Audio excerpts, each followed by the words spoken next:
কিন্তু যে সমস্ত চ্যানেলগুলো ইসলামের বিরুদ্ধে কথা বলে তারা আজও এই বাংলাদেশের জমিনে কিভাবে টিকে থাকতে পারে, এই বাংলাদেশে কিভাবে তারা এখনো কথা বলতে পারে, বুঝে আসে না। আপনাদের এখনো সজাগ এবং সচেতন হয়ে কথা বলা দরকার, সচেতন হয়ে পথ চলা দরকার।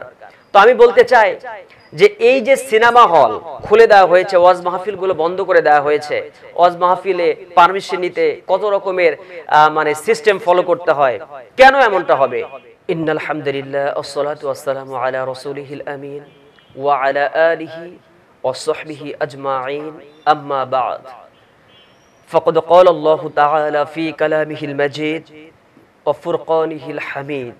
আউযু বিল্লাহি মিনাশ শাইতানির রাজীম। বিসমিল্লাহির রহমানির রহিম। ওমান আহসানু কাওলাম মিম্মান দাআ ইলাল্লাহি ওয়া আমিলা সালিহান ওয়া ক্বালা ইন্নানি মিনাল মুসলিমিন। وقال تعالى ولتكن منكم أمة يدعون إلى الخير ويأمرون بالمعروف وينهون عن المنكر وأولئك هم المفلحون। সুপ্রিয় সুধী, সবাইকে জানাচ্ছি আমি রেজাউল করিমের পক্ষ থেকে মোবারকবাদ এবং সালাম। আসসালামু আলাইকুম ওয়া রাহমাতুল্লাহি ওয়া বারাকাতুহু।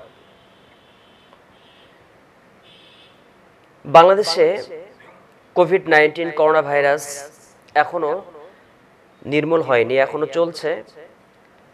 মাদ্রাসা বন্ধ, স্কুল বন্ধ, কলেজ বন্ধ, ইউনিভার্সিটি বন্ধ। কিন্তু হঠাৎ করেই আমরা দেখতে পেলাম খুলে দেওয়া হয়েছে সিনেমা হল। সিনেমা হলকে ওপেন করে দেওয়া হয়েছে। আমার বুঝে আসলো না যে সিনেমা হলটা খুলে দেওয়ার কি আসলে খুব বেশি প্রয়োজনীয়তা ছিল? এটি কি বাংলাদেশের জন্য খুব কল্যাণকর একটা বিষয়, যে এটা খুব কল্যাণকর কোনো কিছু আমাদের জন্য বয়ে নিয়ে আসবে? যে সময় শিক্ষা প্রতিষ্ঠান বন্ধ, যে সময় ইউনিভার্সিটি বন্ধ, যে সময় অনলাইনে ক্লাস চলছে খুব নিয়মতান্ত্রিকভাবে, আর সেই সময় ওয়াজ মাহফিলগুলো হচ্ছে না, ওয়াজ মাহফিলগুলো খোলামেলাভাবে সুন্দরভাবে করা যাচ্ছে না, অনুমতি পাওয়া যাচ্ছে না।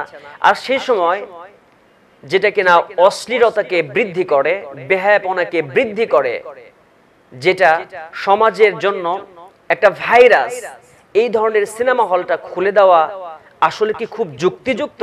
আসলে খুব বেশি কি প্রয়োজন ছিল? আমার বুঝে আসে না।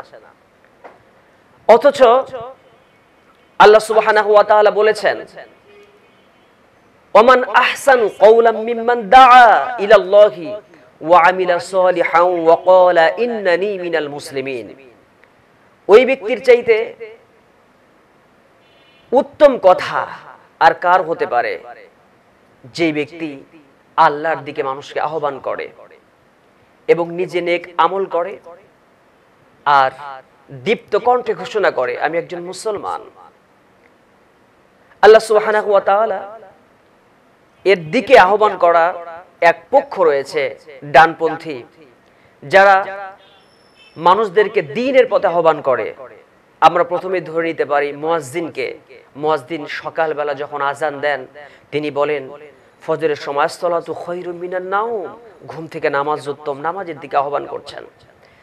আবার তখন জোহরে আজান দেওয়া হচ্ছে, জোহরে বলা হচ্ছে হাইয়া আলাস সালাহ, নামাজের দিকে আসো, হাইয়া আলাল ফালাহ, কল্যাণের দিকে আসো। আল্লাহ সুবহানাহু ওয়া তাআলার দিকে আসতে বলা হচ্ছে, আহ্বান করা হচ্ছে। এই আহ্বানটা কি শ্রেষ্ঠ নয়? এটি কি উত্তম আহ্বান নয়? পাশাপাশি মাহফিল অঙ্গনে মানুষদেরকে আহ্বান করা হয়। মাহফিলে কি আলোচনা করা হয়? মাহফিল আলোচনা বিষয়বস্তু থাকে, সাবজেক্ট থাকে পিতামাতা। পিতামাতা সম্পর্কে আলোচনা করা হচ্ছে। আল্লাহ সুবহানাহু ওয়া তাআলার আয়াত দিয়ে, রাসূল করিম সাল্লাল্লাহু আলাইহি ওয়াসাল্লামের হাদিস দিয়ে মাহফিলে বোঝানো হচ্ছে আকাদা রাব্বুকা আল্লা তা'বুদু ইল্লা ইয়্যাহু ওয়া বিল ওয়ালিদাইনি ইহসানা। বলা হচ্ছে যে আল্লাহ সুবহানাহু ওয়া তাআলার আনুগত্য করা, ইবাদত করা, তার বন্দিগি করা, তার দাসত্ব করা, তার গোলামি করার পরে পিতামাতার খেদমত করো। আর এই পিতামাতা যখন তারা বৃদ্ধ বয়সে উপনীত হবেন, তোমাদের জীবন দশায় যদি তাদের একজনকে পাও অথবা উভয়জনকে পাও, পিতা অথবা মাতা, তারা যদি বৃদ্ধ বয়সে উপনীত হন, তাহলে সেই পিতামাতার খেদমত করবে। তোমরা শব্দ পর্যন্ত উচ্চারণ করবে না। বিরক্ত ভাব তাদের সাথে দেখাবে না, এমনকি তারা কষ্ট পায় এমন কোনো আচরণ করবে না, সর্বদা সদয় আচরণ করবে, সর্বদা তাদের সাথে ভালো আচরণ করবে। এই শিক্ষা দেওয়া হয় কোরআনুল কারীমের আয়াত দিয়ে, তাফসীরে করে বোঝানো হয় সাধারণ মানুষদেরকে। শুধু এখানেই শেষ নয়, তাফসীর মাহফিলে কি বোঝানো হয়, ওয়াজ মাহফিলে কি বোঝানো হয়, ওয়াজ মাহফিলে শিষ্টাচার শিক্ষা দেওয়া হয়, আদব কায়দা শিক্ষা দেওয়া হয়। দাঁড়িয়ে প্রস্রাব করবেন না, বসে প্রস্রাব করুন, এটা নবীজির সুন্নাহ, এইভাবে শিক্ষা দেওয়া হয়। স্বামী স্ত্রীর অধিকারের কথা শিক্ষা দেওয়া হয়, হুন্না লিবাসুল লাকুম ওয়া আনতুম লিবাসুল লাহুন্না। স্বামী এবং স্ত্রী একে অপরের পরিপূরক, পোশাকের মতো। স্ত্রীর প্রতি স্বামীর অধিকার, স্বামীর প্রতি স্ত্রীর অধিকার, দাম্পত্য জীবন কিভাবে সুন্দর হবে সেই শিক্ষা দেওয়া হয়। শুধু এখানে শেষ নয়, আরো কি শিক্ষা দেওয়া হয়, তাকওয়ার শিক্ষা দেওয়া হয়। আল্লাহ সুবহানাহু ওয়া তাআলাকে ভয় করতে হবে। এই দুনিয়াটা শেষ দুনিয়া নয়, এরপরে আরেকটা জায়গা আছে, আরেকটা জগৎ আছে। সেই জগতের নাম আলেমে বারজাখ, কবরের জিন্দেগি। এরপরে আলেমে হাশর, হাশরের সেই জিন্দেগিতে আমাদেরকে আল্লাহ সুবহানাহু ওয়া তাআলার সামনে জবাব দিতে হবে। সেই কিয়ামতের বর্ণনা দেওয়া হয় মাহফিলে, মানুষদেরকে আখিরাতমুখী করা হয়। শুধু এখানে শেষ নয়, ব্যভিচারের বিরুদ্ধে, জিনা ব্যভিচারের বিরুদ্ধে, পরকীয়ার বিরুদ্ধে কথা বলা হয়। শুধু এখানে শেষ নয়, অসংখ্য ভালো কাজের কথা বলা হয়, আমলে সলেহের কথা বলা, নেক কাজের কথা বলা হয়। আল্লাহ সুবহানাহু ওয়া তাআলা বলেছেন, ওয়ালতাকুম মিনকুম উম্মাতুন ইয়াদউনা ইলাল খায়র ওয়া ইয়া'মুরুনা বিল মা'রুফি ওয়া ইয়ানহাউনা আনিল মুনকার ওয়া উলাইকা হুমুল মুফলিহুন। ওয়ালতাকুম মিনকুম উম্মাতুন ইয়াদউনা ইলাল খায়র, তোমাদের মাঝে অবশ্যই একটা দল থাকতে হবে যারা মানুষদেরকে কল্যাণের দিকে আহ্বান করবে, ভালোর দিকে আহ্বান করবে, আর সৎ কাজের আদেশ দিবে এবং অসৎ কাজে বাধা প্রদান করবে, আর তারাই তো সফল কাম হবে। আজকে যে সময় অন্যায়, বেহায়াপনা, বিরেল্লাপনা ছেয়ে যাচ্ছে, সেই সময় তাফসীর মাহফিলেই কিন্তু সৎ কাজের আদেশ দেওয়া হয়, অন্যায় কাজে বাধা প্রদান করা হয়। আর এই ভালো কাজগুলো যেখানে হয়, সে ভালো কাজের কথাগুলো যেখানে বলা হয়, সেটাই তো আমাদের জন্য বেশি এসেনশিয়াল, বেশি গুরুত্ববহ, বেশি প্রয়োজন এই মুহূর্তে। আর সেটা যদি ওপেন না করে দিয়ে সিনেমা হলকে ওপেন করে দেওয়া হয়, ওয়েব সিরিজকে ওপেন করে দেওয়া হয়, তাহলে এই জাতির জন্য এটা ব্যর্থতা ছাড়া আর কিছুই নয়, জাতির জন্য এটা লজ্জার ব্যাপার ছাড়া আর কিছুই নয়। জাতি এটা থেকে কোনো কল্যাণকর কোনো কিছু পাবে না, প্রত্যাশা করা যায় না।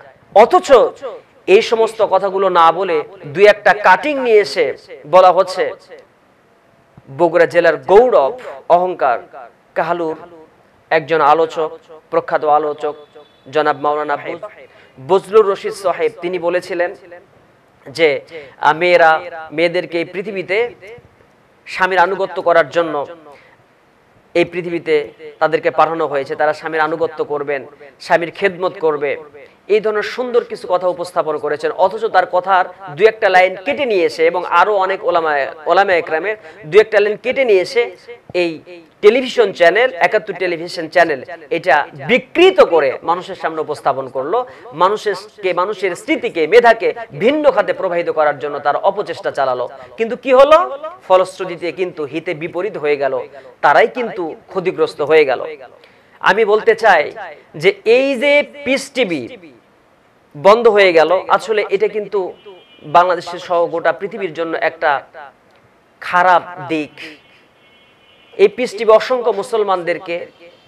অসংখ্য মুসলমানদের তাদের ঈমানকে যেমন সতেজ করেছে, এবং অনেক বিধর্মী ভাইদেরকেও ইসলামের পথে আহ্বান করেছে, ইসলামের দিকে তারা ধাবিত হয়েছে। ইসলামিক টিভি থেকে ভালো ভালো কাজগুলো, ভালো ভালো শিক্ষাগুলো, দ্বীনের শিক্ষাগুলো, কোরআনের শিক্ষাগুলো আমরা পেয়েছি, অথচ এই দুটি চ্যানেল বন্ধ হয়ে গেল। কিন্তু যে সমস্ত চ্যানেলগুলো ইসলামের বিরুদ্ধে কথা বলে, তারা আজও এই বাংলাদেশের জমিনে কিভাবে টিকে থাকতে পারে, এই বাংলাদেশে কিভাবে তারা এখনো কথা বলতে পারে, বুঝে আসে না। আপনাদের এখনো সজাগ এবং সচেতন হয়ে কথা বলা দরকার, সচেতন হয়ে পথ চলা দরকার। তো আমি বলতে চাই যে এই যে সিনেমা হল খুলে দেওয়া হয়েছে, ওয়াজ মাহফিলগুলো বন্ধ করে দেওয়া হয়েছে, ওয়াজ মাহফিলে পারমিশন নিতে কত রকমের সিস্টেম ফলো করতে হয়, কেন এমনটা হবে? এটা তো কোনো হিন্দু দেশ না, এটা বাংলাদেশ, এটা মুসলমানদের দেশ। ওয়াজে এত রকমের বাধা, এত রকমের সমস্যা যেখানে আছে, আর হিন্দুরা পূজা মণ্ডপ সাজাচ্ছে, পূজা করবে, তারপর আপনার ওপেনে অনেক ধরনের কনসার্ট হয়, অনেক ধরনের অশ্লীলতা বেহায়াপনা সে যাচ্ছে, cinema, theatre, concert, web series, নাটক, সিনেমা, এগুলো থেকে মানুষ কি শিক্ষা পায়? এগুলো থেকে তো জাতি উপকৃত হবে না। একদিকে বলা হচ্ছে যে ধর্ষণ বন্ধ করুন, অন্যদিকে ধর্ষণ যাতে মানুষ শিখতে পারে সেই ধরনের উস্কানিমূলক ফিল্ম তৈরি করা হচ্ছে, মানুষের যৌন সুশ্রুরিমূলক ওয়েব সিরিজ তৈরি করা হচ্ছে। একদিকে বলা হয় ধর্ষণ বন্ধ করো, আর একদিকে এই ধরনের কার্যক্রম যদি তৈরি করা হয়, কার্যক্রম চালানো হয়, আসলে এটা হাস্যকর একটা ব্যাপার। এটা একটা হাস্যকর ব্যাপার ছাড়া আর কিছুই হতে পারে না। তো আসলে গভীর ষড়যন্ত্র লুকিয়ে আছে এর মাঝে। এই জায়গাতে এই বাংলাদেশের জমিনে ওয়াজ মাহফিলে এত বাধা, এত সমস্যা, অথচ সিনেমা হল খুলে দেওয়া হয়। এটা তো গভীর ষড়যন্ত্র ছাড়া আর কিছুই আমার দৃষ্টিতে আমি দেখতে পাই না। গভীর ষড়যন্ত্র কি নয় ইসলাম নিয়ে? কেন এমনটা হবে আমার ভাইয়েরা? তো আসুন বাংলাদেশের মুসলমানদেরকে সজাগ দৃষ্টি রেখে চলতে হবে। আমি আপনাদেরকে উদাত্ত আহ্বান জানাই, রাস্তা ঘাটে, হাটে বাজারে, মাঠে ময়দানে, মার্কেটে যান, কোথাও কিন্তু লোকজনের কোনো অভাব নেই, অথচ মসজিদে, মাদ্রাসায় আর তাফসির মাহফিলে সেই জায়গাতে নানান রকমের বিধিনিষেধ পালনের কথা বলা হচ্ছে। তো বিধিনিষেধ মেনে যদি সিনেমা হল চলে, বিধিনিষেধ মেনে যদি মসজিদ চলছে আলহামদুলিল্লাহ, বিধিনিষেধ মেনে যদি অনেক কিছুই মার্কেটও চলতে পারে, তাহলে যেটাতে বেশি উপকার হবে, মানুষ মানবতা শিখবে, মানুষ দ্বীনের কথাগুলো শুনবে, দ্বীনের কাজ শিখবে, যেখানে দুনিয়া এবং আখিরাতের উপকারমূলক কথাবার্তা বলা হয়, সেই তাফসির মাহফিলকে খুলে দেওয়া যুক্তিযুক্ত নয়? অবশ্যই তাফসির মাহফিল খুলে দেওয়াটা, ওপেন করে দেওয়া এবং সর্বমহলে সব জায়গায় যেন সুন্দর করে কোনো বাধা নিষেধ ছাড়া তাফসির মাহফিল মানে সুন্দর করে কোভিড-19 এর মাঝে বিধিনিষেধ মেনেই যদি করা হয়, তাহলে এটা বরং ভালোই হবে। আমি সরকারের কাছে প্রত্যাশা করি তিনি যেন যেভাবে সিনেমা হলকে খুলে দিয়েছেন, তাফসির মাহফিল, এটা জনগণের চাওয়া, এটা জনগণের প্রত্যাশা, তাফসির মাহফিল যেন খুলে দেওয়া হয় আগামী দিনে। গত সেপ্টেম্বর থেকে আমাদের মাহফিল ছিল, সেপ্টেম্বর চলে গেছে, অক্টোবর চলছে, এখনো সেভাবে মাহফিলগুলো করা যাচ্ছে না। নভেম্বর থেকে পুরোদমে মাহফিল, ডিসেম্বর, জানুয়ারি, ফেব্রুয়ারি, এই যে 4-5 মাস আমাদের মাহফিলগুলো হয়ে যায়, এই মাহফিলগুলো থেকে দ্বীনি অনেক শিক্ষা পেয়ে মানুষ উপকৃত হতে পারে। এই জন্য গভর্নমেন্টের কাছে উদাত্ত আহ্বান জানাবো, প্রত্যাশা জানাবো যে আপনি সুন্দর চিন্তা নিয়ে এই তাফসির মাহফিলগুলোকে খুলে দেন, ওপেন করে দেন। সবাইকে ধন্যবাদ জানিয়ে, সালাম জানিয়ে এখানে বিদায় নিচ্ছি। আসসালামু আলাইকুম ওয়া রাহমাতুল্লাহি ওয়া বারাকাতুহু।